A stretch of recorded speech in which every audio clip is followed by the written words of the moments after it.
Hello everyone. Welcome to Spring Boot tutorial series by JR Academy and thanks for joining again. So till now we have seen various important topics in this series from creating projects to CRUD operations and we get detailed information about pom.xml file and application.properties file. So if you haven't watched them, I recommend watching them to understand Spring Boot from scratch. After those discussion, now we are at point where we are able to discuss database, and this is one of the most important topic because for any application, whether it is small or big, it is a web application or desktop application, data is important. So we need to learn storing them, managing, accessing, and manipulating them.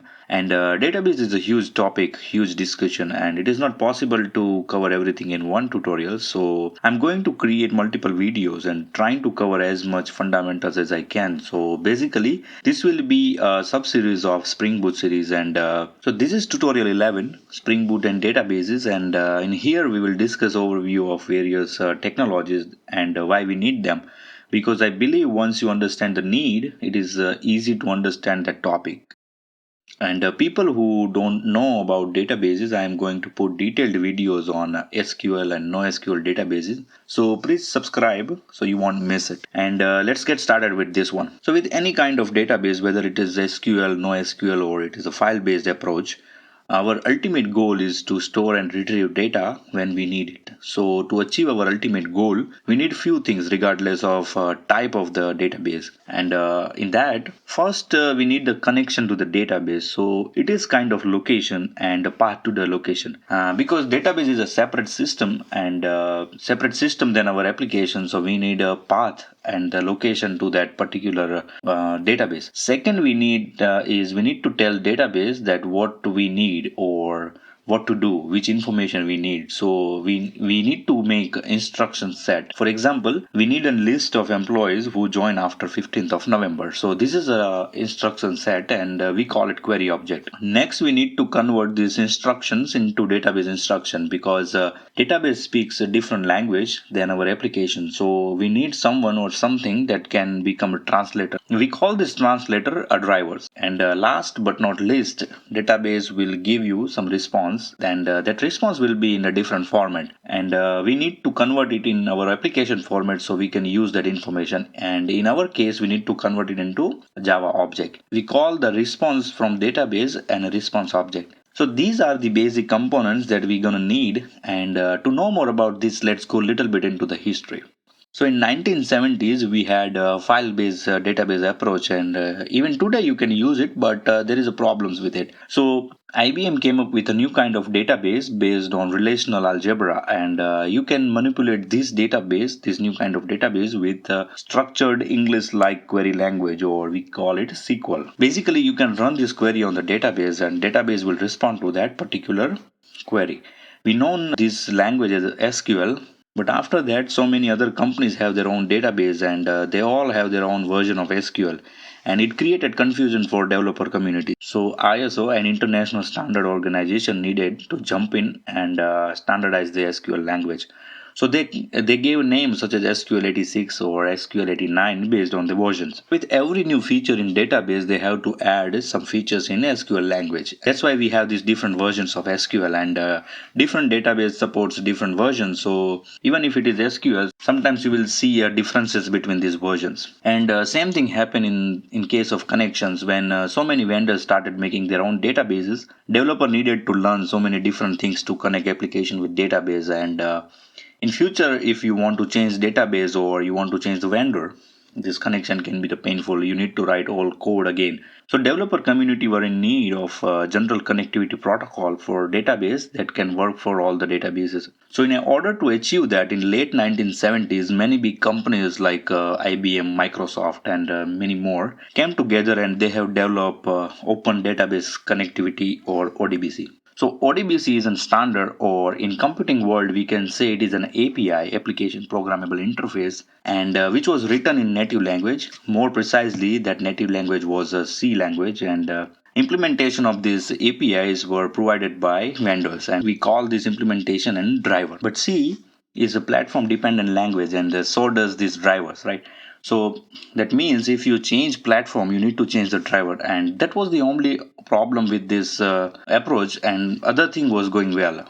In 1990s, when Java came into picture, which is a platform independent language, they rewrite this ODBC in Java, and that's how JDBC born. So JDBC is a Java database connectivity, which is for Java-based application, and again implementations provided by vendors.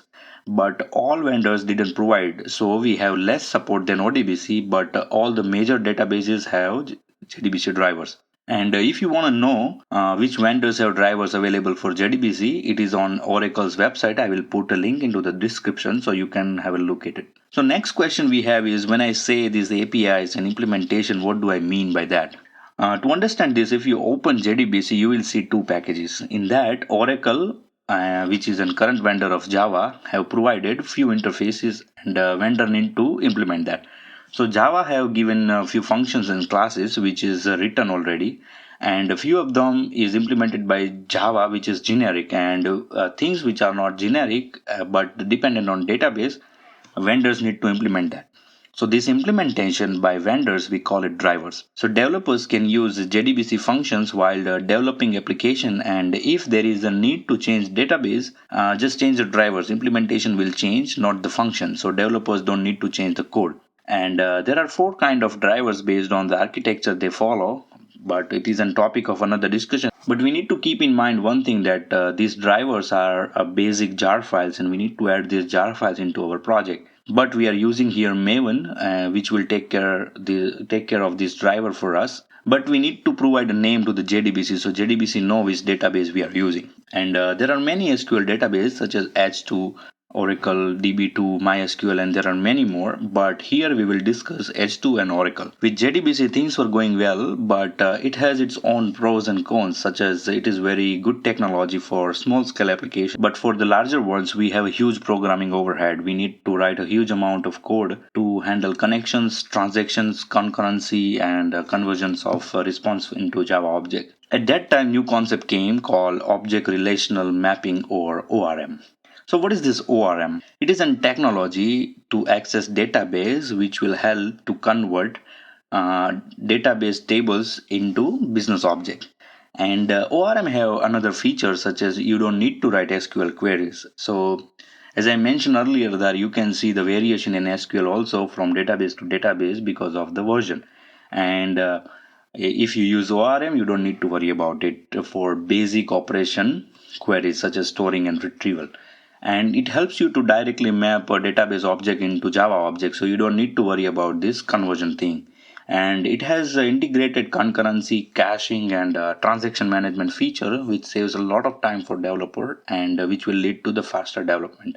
But it is little bit slower than JDBC because we are adding one more layer between our application and JDBC. So overall, it was a good approach, and for that purpose, Java released JPA, which is an ORM from Java, and it is a Java persistence API. It is an API, meaning we need to implement it, right?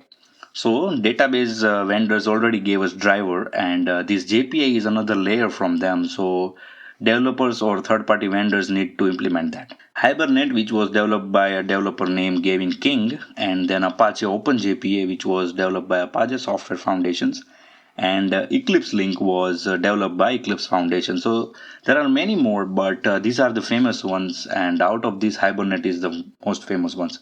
So there are versions in JPA, same like JDBC and SQL, and different implementations support different variation, but you need to configure it with XML file or some other way. And as a Spring developer, we know the pain of using XML.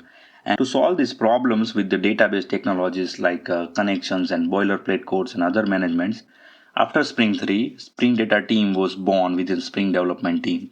And the Spring Data team has created some of the amazing data-driven frameworks available today for Java and Spring community, which will allows you to create an abstract class that defined ways to execute the method, and created the database abstraction that allowed you to focus only on your business logic. Rest of the things will, all the heavy lifting will be done by Spring Framework.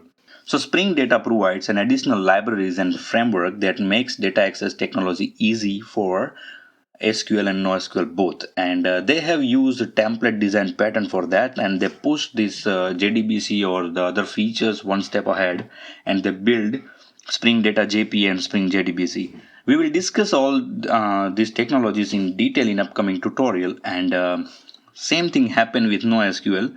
But today there are very few NoSQL vendors, so we don't have something like JDBC for NoSQL. We have standalone Java clients for this NoSQL databases, so such as Mongo client and Cassandra connector. But in Spring Data, we have Spring Data Mongo for Mongo and Spring Data Cassandra for Cassandra database. So in upcoming tutorials, we'll discuss three databases here. H2, which is inbuilt SQL database in the Spring for testing purpose, and we will discuss Oracle, which is an SQL database, and we will discuss MongoDB, which is NoSQL database.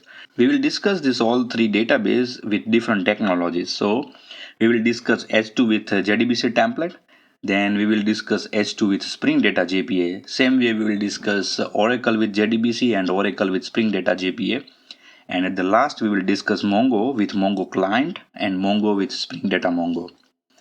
So that was an overall overview that we're gonna discuss in upcoming tutorial, and that's all for now. If you have any questions, suggestions, and requests for any particular technology, please comment, and I'll try my best to cover those topics in this series. And see you in next tutorial. Till then, like, subscribe, and keep learning. Thank you very much.